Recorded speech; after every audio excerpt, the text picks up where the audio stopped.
Bom dia, Zeca, Cissa. Foi uma alegria conviver com vocês aí, de vizinhos.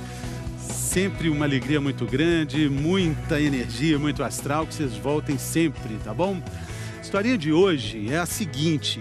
Até o peixinho mais bobinho, mais pequenininho, mais burrinho do mundo, porque peixe normalmente não é inteligente, o peixinho sabe que pode se livrar de grandes problemas se ele se mantiver de boca fechada. E a gente que é grande, inteligente, não sabe disso. Fica abrindo a boca, falando bobagem. Peixinho não, normalmente é inteligente. Ah, é? É. Porque o peixinho não pensa nada não, Mari. Mas ele sabe que se ele ficar de boca fechada, ele se livra de grandes problemas. Ele tem uma inteligência sem pensar, que às vezes é melhor ainda. Coisa que a gente às vezes esquece, né? Pois é. Hoje a gente vai falar de coisas que você também não pode esquecer. Pois é, vamos falar sobre varizes. O que fazer para evitar? E os tratamentos? Operar, será que é sempre uma solução? O problema, pessoal, atinge quase metade da população em algum momento da vida. E dói demais. Muita dor, muito ardor, me queima quando está calor. Tem um calor assim que queima. A dona Maria Claudete já sofreu demais com essa dor nas pernas. O alívio chegou depois de uma edição do Bem-Estar Global em Porto Alegre. Minha filha viu e disse, mãe, vamos ali. Quem sabe não é aqui que nós vamos encontrar a sua cura. Ela começou um tratamento que usa espuma especial e já está disponível no SUS.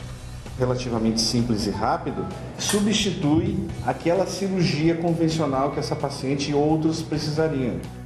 O Dr. Marcelo Moraes, olha ele aí, diretor da Sociedade Brasileira de Angiologia e Cirurgia Vascular, vai explicar hoje pra gente esse e outros tratamentos. E a ginecologista a doutora Flávia Fairbanks também está com a gente para falar de um outro problema que prejudica a circulação do sangue, a trombose. Na gravidez, ela coloca a vida do bebê em risco. E pode ser fatal se o diagnóstico sair tarde demais. A gente tem acompanhamento psicológico e meus amigos e familiares ajudam, mas ainda é difícil. E mais, pesquisadores brasileiros acabam de descobrir um vírus da febre amarela em mais um mosquito. Já a gente vai falar ao vivo sobre isso. Você tem dúvidas? Você tem dor? Você tem varize? Manda pra gente, escreve a sua dúvida. Usa a hashtag Você no Bem-Estar, ajuda a gente a fazer o programa de hoje. Muito bem, em dezembro do ano passado, Mariana Ferrão estava em Porto Alegre dançando lá. Ah, virou meu coração navegador. E você estava lá.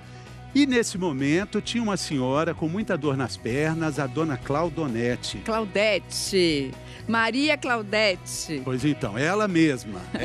Estava com as dores nas pernas e a filha falou, mãe, vamos tentar resolver esse problema, pode ser nossa única solução. E não é que foi? Vamos ver essa história direito, quem conta é o Josmar Leite. A dona Maria Claudete sofre de varizes e já fez vários tratamentos, mas nada resolveu. Muita dor, muito ardor, me queima quando está calor. Tem um calor assim que queima. Além das dores, as varizes causavam outros problemas sérios, como os sangramentos. Uma vez eu ia caminhando lá e eu ia indo para o serviço, eu trabalhava ainda. E faltava 3 quadras para mim chegar no serviço, ela estourou. Cheguei lá na minha patroa e ela veio correndo com uma toalha, botou assim a toalha, ela soltou a toalha assim, a toalha voou com a força do sangue. No dia do Bem-Estar Global em Porto Alegre, em dezembro do ano passado, ela e a filha visitaram a tenda da cirurgia vascular. A minha filha viu e disse, mãe, vamos ali. Quem sabe não é aqui que nós vamos encontrar a sua cura. E ela, digo, vamos. E foi isso que aconteceu.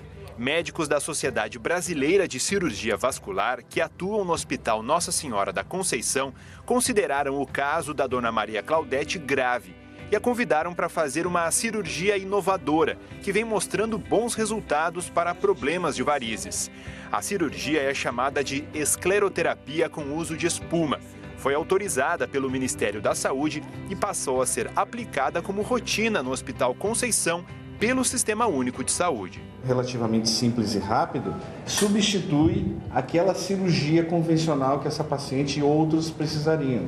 Então evita uma internação, anestesia, toda a lista de espera. A espuma está pronta e como vocês podem ver, se eu colocar aqui, ela vai se expandir. Então, isso que vai para dentro da veia. E aí, isso acaba secando a veia grande, que é a famosa espuma. O procedimento termina em poucos minutos. Uma meia elástica vai ajudar na recuperação. Se Deus quiser, vai dar tudo certo e eu vou ir caminhando, se Deus quiser. Menos de uma semana depois, acompanhamos a segunda sessão de aplicação da espuma, ainda na perna esquerda, que foi a única a receber tratamento até agora. Cerca de um mês depois das primeiras aplicações da espuma, nós viemos até a casa da dona Maria Claudete para saber como ela está. Encontramos ela fazendo normalmente as atividades de casa. Dona Maria Claudete, como é que a senhora está se sentindo? Eu estou bem, graças a Deus. Está melhorando aos pouquinhos, né? Dona Maria Claudete, a gente te espera no próximo Bem-Estar Global em Porto Alegre, viu? Espero que a senhora melhore cada vez mais. Agora, a gente ficou muito impressionado com esse relato dela de que a veia estourou e que sangrou e até jogou uma toalha longe. Isso acontece mesmo? É assim? É raro acontecer isso? É o caso grave? Ou esse relato não é comum? Voar a toalha com tanta pressão não é tão comum. Agora, o sangramento oriundo de veias varicosas, ele é relativamente frequente, tá? Não é uma coisa tão rara de se ver no dia a dia. E normalmente acontece quando os vasos estão mais frágeis, né? Sempre secundário a varizes, tal, o paciente que já está um pouquinho acima do peso, tal, eles têm um risco maior. Mas quanto mais tempo de instalação ou de evolução da doença, mais a chance disso acontecer. Por isso é tão importante a gente pensar na prevenção da doença logo nos seus estágios iniciais. O senhor falou de pacientes que estão um pouquinho acima do peso. A gente vai mostrar por que a obesidade é um fator tão importante no controle das varizes. A gente tem aqui um vaso saudável, sendo representado por esse tubo aqui. E aí o sangue está correndo normalmente por esse vaso. Tá ali, tá passando o sangue para cá. O sangue está correndo. Agora, se a pessoa engorda um pouquinho, e aí a gente vai colocar um pouco de peso pressionando esse vaso, esse sangue vai continuar correndo, mas com um pouco mais de dificuldade. Se a gente tem um vaso aqui, não é, doutor, que já que é um vaso mais frágil, o sangue está passando, o que pode acontecer se essa pessoa engordar muito? O sangue não passa mais. Vai ter mais dificuldade. Tá? A obesidade é um dos fatores de risco para o desenvolvimento de varizes, né? Outro grande fator de risco é a tendência hereditária. É muito comum, nós vemos que famílias inteiras desenvolvem varizes. Tá? Mas, sem dúvida, durante a vida, alguns fatores de risco vão ter muita importância. A obesidade é um deles, a falta de atividade física. Nós sabemos hoje em dia que os exercícios, principalmente que estimulem a musculatura da panturrilha, da batata da perna, eles são extremamente importantes para melhorar esse retorno de sangue. Doutor Marcelo, a gente está falando, né, relativamente dessa novidade da espuma. Vamos falar aqui, o senhor pode vir, por favor, pode vir, vem aqui caminhando, mostrando a sua elegância toda aqui até o outro telão, para a gente falar do tratamento mais tradicional que era oferecido pelo SUS, que era a cirurgia, que não resolvia o problema de uma forma mais completa, né, doutor? A cirurgia ela é muito boa, nós temos que entender isso. Estamos vendo ela aqui. Perfeito. A cirurgia ela tem um problema. Nós não temos leitos suficientes no Brasil. Nos últimos anos, houve até uma diminuição importante de leitos hospitalares no Brasil. Isso tornou a execução da cirurgia um pouco mais difícil, visto que precisa de um hospital, precisa tomar anestesia. A espuma, ela tem as suas indicações, assim como a cirurgia. A cirurgia é mais invasiva. A cirurgia é um pouco mais invasiva, a recuperação um pouquinho mais lenta, mas também tem as suas vantagens. E o tratamento com espuma, ele é mais rápido e ele também está disponível no Sistema Único de Saúde. Sim, desde o começo do ano passado, agora está fazendo um ano, em fevereiro do ano passado, foi disponibilizado no SUS o tratamento com a espuma. Ainda em implantação em muitos lugares, mas é um método que vai ajudar muito, visto que pode ser feito ambulatorialmente. Normalmente dispensam uma internação e isso vai, acho que vai ajudar muitos pacientes. Diminuir a fila, né? Exatamente. A grande ideia é essa. Tá? Agora, não é para todo caso que se encaixa. Tá certo? A espuma não deve ser feita em todo caso. Agora, doutora Flávia, uma coisa que a gente ouve muito falar é que todo mundo que tem varizes deve ficar com as pernas para cima. Às vezes pode usar um apoio, assim, para deitar e colocar um travesseiro como esse, deitar e colocar a perna para cima e usar meia sob prescrição médica. Por que isso é importante? Aqui, na verdade, vai promover um repouso dos membros inferiores perfeito, né? Então, todas as vezes que você vai estar facilitando o retorno venoso, isso vai descomprimir um pouco esse sistema que estava todo sob uma pressão maior. Sempre fazer isso? Qualquer pessoa pode fazer? Isso não tem muito risco, né? Mas, de qualquer maneira, claramente, isso tem que ser mais ou menos supervisionado, a altura, o que está sobrecarregando em relação à coluna e o retorno cardíaco também. Então, essas pessoas têm que estar sempre sendo muito bem monitorizadas. Isso não é o tratamento definitivo, mas ele pode ajudar bastante. E a meia? A meia elástica tem que ser vista, como o Dr. Marcelo tinha comentado, inclusive, com a gente, porque o que acontece? Ela tem uma prescrição específica para cada tipo de dimensão da perna da paciente, uma compressão necessária para a circulação necessária daquela mulher e, consequentemente, homens também podem usar, claro, eu estou puxando para o lado feminino, mas os homens também têm grandes indicações. E isso é uma medida preventiva muito fácil de ser implementada na população. Então, ela deve ser efetivada, deve ser incrementada, mas tem que ser ajustada de acordo com o paciente. Muito bem, daqui a pouco a gente vai fazer contato ao vivo com o Cristiano Vilela, o Fabiano Vilela em Belém, falar da descoberta de um novo mosquito que também transmite febre amarela. Saber mais sobre essa história daqui a pouco, depois do intervalo.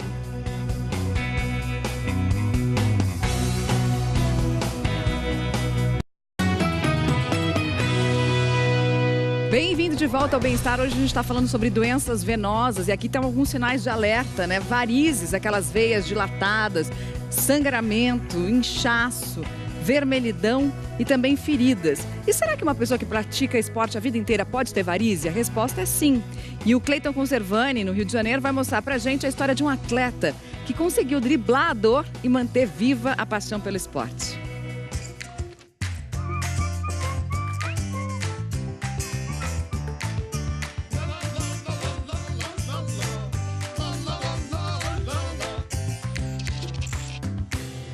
Essas veias roxas nos pés e nas pernas podem surgir até para quem vive do esporte.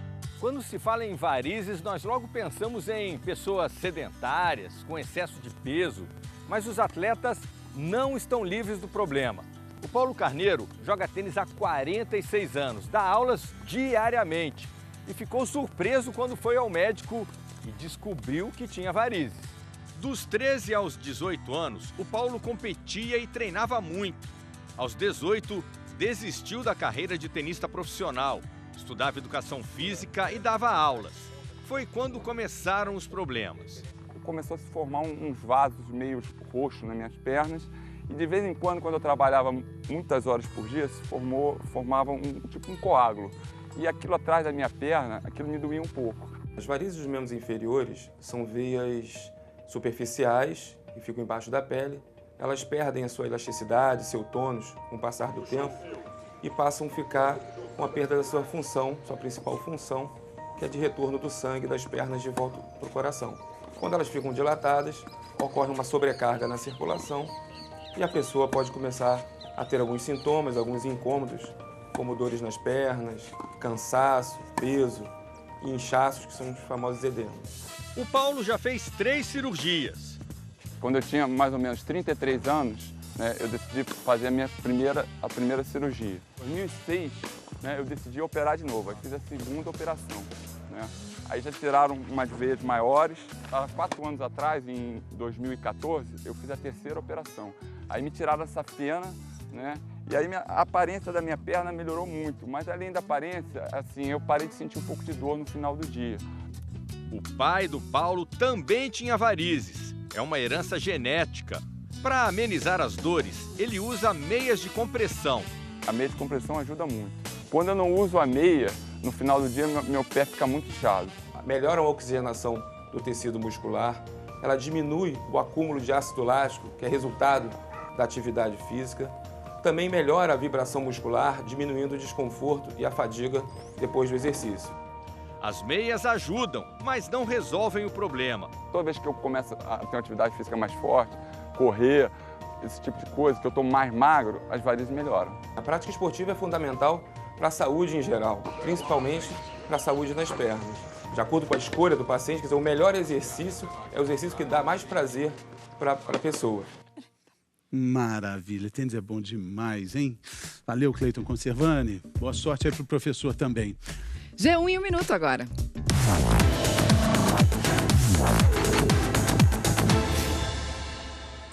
Olá, pessoal. O presidente Michel Temer decidiu decretar uma intervenção federal na segurança pública do estado do Rio de Janeiro. A medida foi decidida numa reunião de emergência ontem com o governador do estado, Luiz Fernando Pezão, e também ministros do governo. O que isso quer dizer? Esse decreto, que deve ser publicado hoje, permite que as Forças Armadas assumam o comando das polícias civil e militar no estado.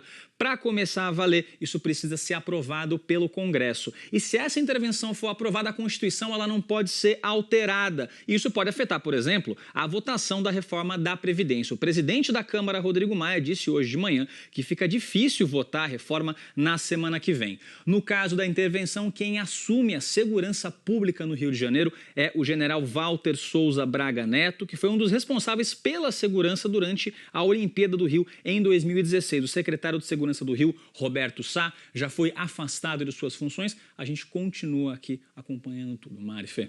Obrigada, Cauê. Bom trabalho para você. A gente se fala de novo. Bom final de semana também, né? Igualmente. Valeu, até mais. Cauê. Obrigada. Quando é que você vai falar de novo com o Cauê?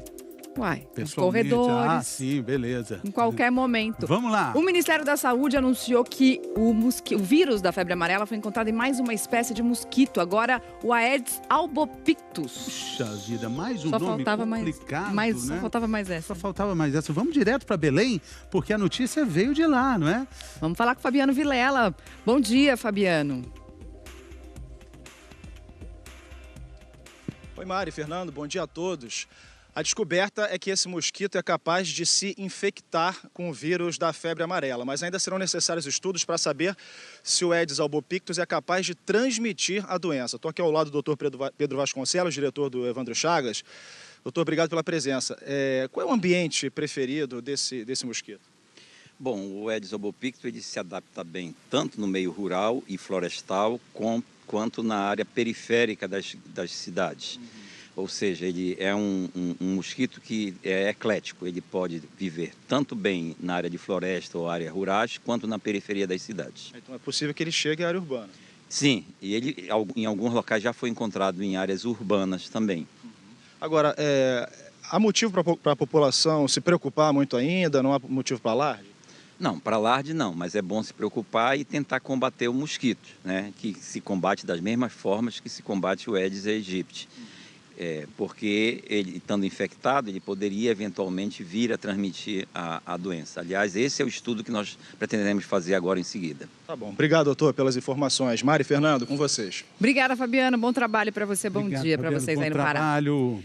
Gente, então lembrando, não deixar água parada. As medidas valem também para esse mosquito Aedes albopictus, que também é onde foi encontrado o vírus da febre amarela. Vamos falar sobre trombofilia daqui a pouco no próximo bloco. Problema seríssimo que, se não for descoberto a tempo, pode ser trágico. Especialmente para mulheres grávidas ou que estão querendo engravidar. A gente volta já já. Quando a gente consegue identificar a trombofilia precocemente, existem medicamentos que a gente faz durante a gravidez para que essa paciente tenha a menor chance possível de ter a trombose.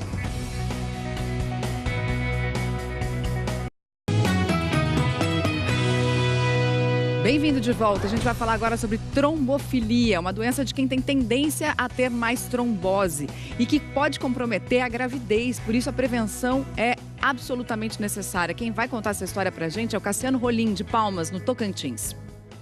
A Andressa estava com tudo pronto para ter a segunda filha. Tudo foi pensado em detalhes para receber a Manuela. Caderno de vacina, os sapatinhos e meinhas que a gente já tinha ganhado. Quando a gravidez completou 9 meses, um choque. O coração da bebê parou de bater e ela não resistiu. A gente tem acompanhamento psicológico e meus amigos e familiares ajudam, mas ainda é difícil. Uma morte sem explicação. O caso só foi esclarecido quando a Andressa procurou outro médico e descobriu que tem trombofilia, a tendência a sofrer uma trombose. Trombo é o mesmo que coágulo. Quando a gente se corta, por exemplo, substâncias do nosso sangue, como as plaquetas, formam uma barreira, o trombo no local, para parar o sangramento. Depois o coágulo se dissolve, mas algumas pessoas têm excesso de coagulação. No caso das grávidas, por exemplo, isso pode diminuir a passagem de sangue para o feto e ele não consegue se desenvolver. Uma das formas de prevenir e evitar que o problema se torne ainda mais grave é dar ao médico o máximo de informações. E isso tem a ver com a saúde de outras mulheres da família. O ginecologista precisa saber se há entre as parentes do sexo feminino, como a mãe ou a irmã, por exemplo, algum caso de trombose, aborto e perda prematura. Também é importante dizer para o médico se há na família algum bebê que tenha nascido com menos de 2,5 kg. Esse especialista em medicina fetal e reprodução humana explica que se existem casos assim na família, a grávida tem que fazer um exame de sangue para descobrir se herdou a trombofilia. A boa notícia é que tem tratamento. Quando a gente consegue identificar a trombofilia precocemente, existem medicamentos que a gente faz durante a gravidez para que essa paciente tenha a menor chance possível de ter a trombose. A Adriana descobriu o problema depois de sofrer 3 abortos, sempre no comecinho da gravidez. Com o acompanhamento certo, ela e o marido viram a Alana chegar cheia de saúde. Mas eles queriam mais um bebê. A Adriana engravidou de novo, está no 6º mês de gestação. E diariamente toma uma injeção com remédio para evitar a formação de trombos. Quando o médico me falou que eu tinha que tomar essa injeção até o parto, eu fiquei meio assustada. Sem a injeção, não tem como, porque o sangue vai coagular, né? Já a Andressa, que só descobriu a trombofilia depois de perder o bebê no 9º mês, quer evitar que outras mulheres passem pelo mesmo sofrimento. São exames de sangue que podem ser feitos para diagnosticar a doença. Por que isso não está no calendário de exames básicos para uma gestante? Né? Deveria estar lá para que as mulheres tivessem ciência, consciência do risco que elas têm, né? Do que pode vir a acontecer. Doutora Flávia, respeitando toda a dor da mãe Andressa, que perdeu um bebê aos 9 meses, o que a gente pode dizer sobre esse exame não estar dentro do conjunto de tratamentos do pré-natal? Essa incidência desse tipo de situação das trombofilias, das perdas fetais tardias na gestação, ela é mais baixa na população. Então, isso não se justifica em termos populacionais epidemiológicos, dado o alto custo desses exames e a baixa frequência na população. Claramente, para a mãe que passa por isso, é uma dor incomensurável. A gente tem que respeitar mesmo e a indicação é de que, a partir de agora, ela tenha todo um cuidado especial, porque ela se torna uma gestante de alto risco. Mas na população em geral, pela frequência mais baixa, esses exames não fazem parte do screening normal. Fazem parte quando a mulher tem alguns fatores de risco, né, doutor? Como, por exemplo, a gente vai ver aqui alguma sequência de abortos já, ou pessoas na própria família que já têm trombofilia. E como é que ela sabe se ela adquiriu trombofilia? Geralmente ela descobre nas perdas fetais. É por isso que a gente usa como parâmetro a 3ª perda fetal. A maioria das perdas fetais, a Flávia pode me ajudar, mas são de origem genética, tem outras causas. Nós começamos realmente a suspeitar de uma trombofilia na gestação a partir do 3º abortamento. Tá? Esse é muito significativo. Esses são as trombofilias adquiridas. Mas existe um outro tipo de trombofilia, que são as trombofilias genéticas. E aí, por isso que foi muito bem destacado na matéria, a importância de nós tirarmos o histórico de mulheres, principalmente aquelas parentes de 1º grau. Mães, irmãs, daquela paciente que eventualmente está com suspeita de uma trombofilia. Isso vai ajudar muito no diagnóstico. A gente viu naquela ótima reportagem lá de Palmas que uma mãe estava se tratando e aplicando a injeção. Essa é a salvação do bebê. E as mães comemoram isso. A gente tem a foto que a gente vai mostrar dessas injeções aí em torno de um bebê, como um rosário de comemorações da Beatriz. É verdade, né, doutora? Exatamente. São gestações muito desejadas, muito sofridas do ponto de vista de investimento materno e familiar, mas que trazem um resultado maravilhoso, como a gente está vendo aí a Beatriz. E quer ver a Beatriz depois? Um pouquinho depois, 3 anos depois, olha lá a Beatriz e o Lucas, o irmão dela que está com 1 ano e 7 meses. E aí, fazendo o tratamento, você consegue ter uma gravidez, claro que não é uma gravidez super tranquila, mas é uma gravidez que com muito menos risco, né, doutora Flávia? Com um fruto extremamente feliz. Então aí, o Lucas está aí também a prova de que dá certo esse tratamento e a esperança para essas mulheres. Muito bem, doutora, muito obrigado, um ótimo fim de semana. Doutor, muito obrigado também, volte sempre. Obrigado, Fernando. Mariana, amanhã vou te falar, fim de semana, não tem bem-estar, mas ó, você se cuida, tá? Porque a gente tá aqui te esperando na segunda-feira. Vem aí o encontro, a gente se vê.